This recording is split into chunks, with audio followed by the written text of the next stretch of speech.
colère qui monte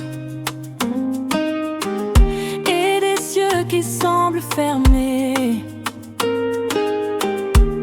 des larmes qui tombent et aucun signe immédiat. M'écoute bien.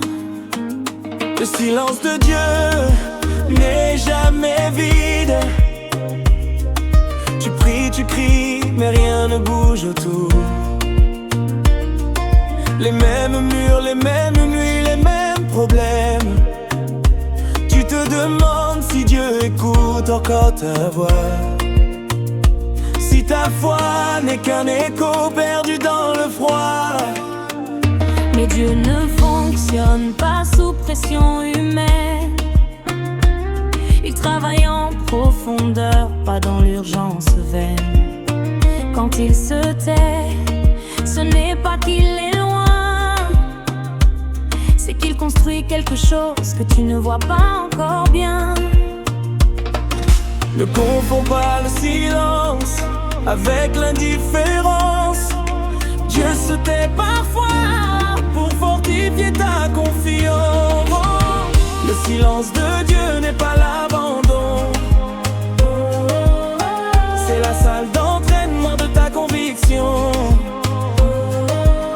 Quand il ne parle pas, il façonne ton cœur pour que tu marches par la foi, pas par la peur.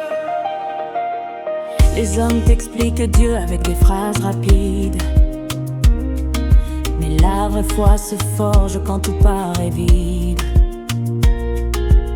Même Jésus a crié sans réponse immédiate, avant que la victoire ne soit déclarée éclatante. Si tu tiens encore quand tu ne ressens rien, c'est que ta foi dépasse le besoin de signes. Dieu cherche des fils, pas des spectateurs, des hommes qui lui font confiance même dans le noir. Si Dieu se tait, reste fidèle. Si le ciel est fermé, reste droit.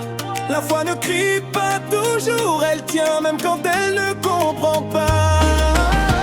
Le silence de Dieu n'est pas l'abandon, il te prépare à porter une dimension.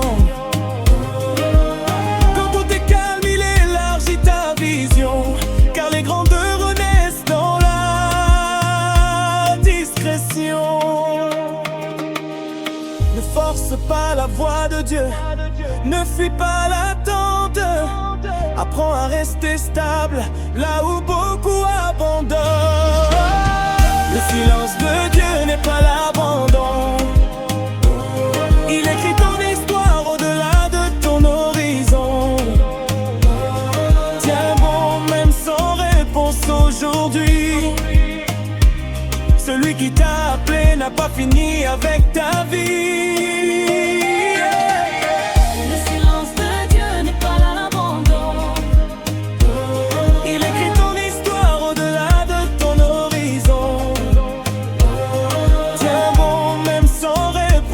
Aujourd'hui, celui qui t'a appelé n'a pas fini avec ta vie. Il n'a pas fini avec ta vie.